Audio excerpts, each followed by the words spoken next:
Alors aujourd'hui, je vais vous montrer un indicateur qui peut être très utile en trading. C'est cet indicateur qui est donc à gauche de l'écran, ici. Et en fait, il va nous donner ce qu'on appelle la profondeur du marché. Vous allez avoir le nombre de lots tradés au fur et à mesure. Quand c'est comment on dit en français, rose, euh, c'est en vente. Quand c'est en bleu, c'est en achat, bien sûr.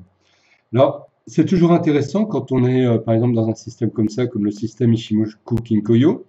Ici, vous avez le Tenkan-sen qui est en achat avec un fort momentum, Kumo Future en achat, Shinkunspan en achat. Mais que va-t-il se passer maintenant? On se rend compte que nous avons l'écartement entre le Tenkan-sen et le Kijun-sen qui est beaucoup trop important par rapport à l'écartement du Kumo Future.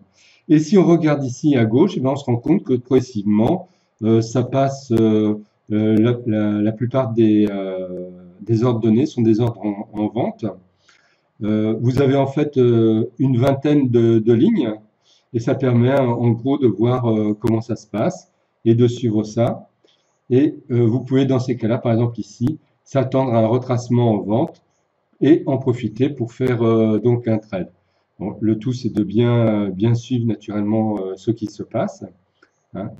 Et vous voyez, par exemple, vous avez trois lots d'un coup sur une même ligne, ici. Et ça fait, c'est comme si vous aviez, là vous en avez 5 en achat ici.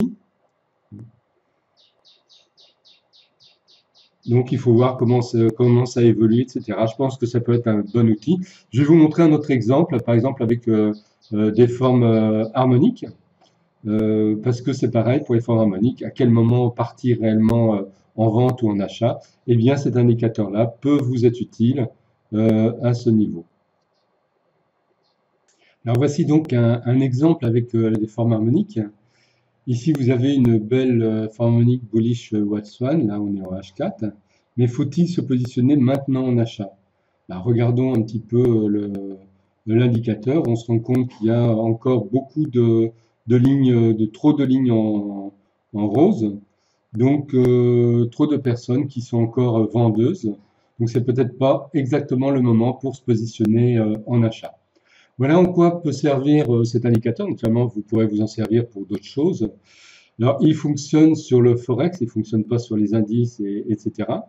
Mais déjà sur le Forex, je pense que ça peut vous faire un outil qui sera vraiment très appréciable et avec lequel d'ailleurs vous aurez du mal au bout d'un certain moment à vous passer, étant donné la pertinence des informations que l'on reçoit avec.